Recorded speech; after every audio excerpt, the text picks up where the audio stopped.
اعوذ باللہ من الشیطان الرجیم بسم اللہ الرحمن الرحیم السلام علیکم دوستو امید کرتا ہوں کہ آپ سب لوگ خیریت سے ہوں گے۔ دوستو میری ہمیشہ یہ دعا ہوتی ہے کہ میرے دیکھنے والے جہاں بھی رہیں خیریت سے رہیں، اللہ آپ کی نیک حاجات کو پورا فرمائے۔ تو دوستو آج کی اس ویڈیو میں بات کرنے جا رہا ہوں کہ یار گاڑیاں خریدنے والے جو ہیں ان کے لیے بڑی مشکلات آ گئی ہیں۔ ابھی FATF نے ایک نئی کنڈیشن لگا دیا گاڑیاں خریدنے کے اوپر۔ جو سیلر ہیں، گاڑیاں سیل کرتے ہیں، خریدتے ہیں یا بیچتے ہیں، ان کے لیے کافی مشکلات آ گئی ہیں، کیونکہ میں گاڑیوں کے متعلق کافی ساری ویڈیوز اپلوڈ کرتا رہتا ہوں اور میرے چینل کے اوپر کافی ساری آپ کو گاڑیوں کے متعلق انفارمیشن ملتی رہتی ہے الحمدللہ سے۔ تو دوستو جیسے ہی مجھے یہ انفارمیشن ملی، میں نے ایک نیوز چینل کے اوپر اس چیز کو سنا کہ FATF نے شرط لگا دیا، مطلب سیلز ٹیکس لگا دیا ہے۔ پہلے گاڑیوں کی خریداری ہوتی تھی کہ بندہ پیسے وغیرہ دے کے کسی اور کو، تو مطلب جیسے بھی خریداری کرتا تھا، مطلب بینکاری اس میں نہیں آتی تھی، بندہ خود بخود ہی کسی کو پیسے دے کے گاڑی خرید لیتا تھا، بیچ دیتا تھا۔ تو اس طریقے سے یہ پروسیس چل رہا تھا، لیکن اب ایسا نہیں ہے، کیونکہ FATF نے پوری دنیا، آپ کو میں FATF کا بتا دوں کہ کیا ہے، فائنینشیل ایکشن ٹاسک فورس اسے کہتے ہیں، یہ پوری دنیا کا معیشت کا جو نظام ہے یہ دیکھتی ہے۔ تو دوستو اس ویڈیو میں کمپلیٹ آپ کو بتانے والا ہوں یار، میرے چینل پر گاڑیوں سے متعلق ویڈیوز بھی بہت ساری ہیں، وہ بھی آپ دیکھیے کائنڈلی، اور چینل کو سبسکرائب کر دیں اگر چینل پر پہلی مرتبہ ہیں، کیونکہ مزید آپ کو اچھی اپڈیٹس اس چینل کے اوپر بہت ساری ملنے والی ہیں۔ تو دوستو ویڈیو شروع کرتے ہیں یار، چینل کو لازمی سبسکرائب کر لیں، اگین میں ریپیٹ کر رہا ہوں کیونکہ آپ کو بہت کام کی انفارمیشن اس چینل کے اوپر ملنے والی ہے۔ تو دوستو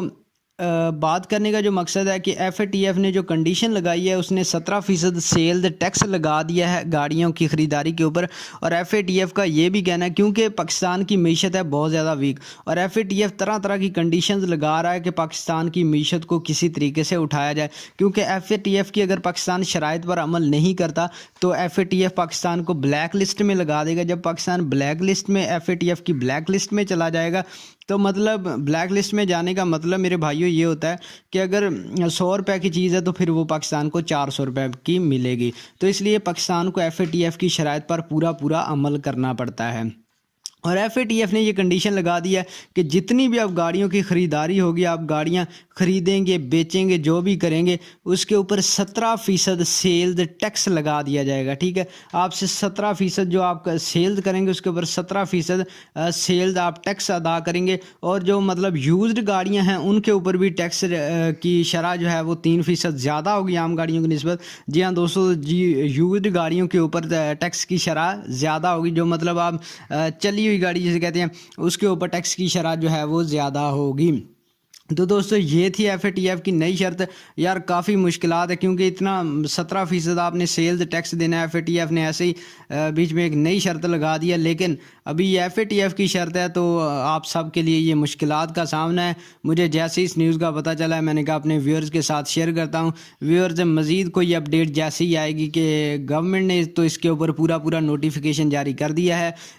کہ مطلب 17% سیل ٹیکس لیا جائے گا، کیونکہ گورنمنٹ FATF کی شرائط پر پورا عمل کرتی ہے، تو اس حوالے سے پاکستانی گورنمنٹ نے نوٹیفیکیشن اس کے اوپر جاری کر دیا ہے۔ اب گاڑیوں کی خریداری بھی اسی طرح سے ہوگی، اور آپ بائی کریں گے، مطلب جو بھی آپ کریں گے یار گاڑیوں کے متعلق، تو وہ بینکاری کے تھرو سارا سسٹم ہوگا، بینکس کے تھرو سارا سسٹم ہوگا، تو اس حوالے سے نوٹیفیکیشن بھی جاری ہو چکا ہے۔ تو دوستو امید کرتا ہوں کہ آپ کو یہ میری ویڈیو پسند آئی ہوگی، اگر پسند آئی ہے تو لائک کر دیں، چینل کو لازمی سبسکرائب کر لیں، اور اگلی ویڈیو میں انشاءاللہ ملاقات ہوتی ہے۔ اللہ حافظ۔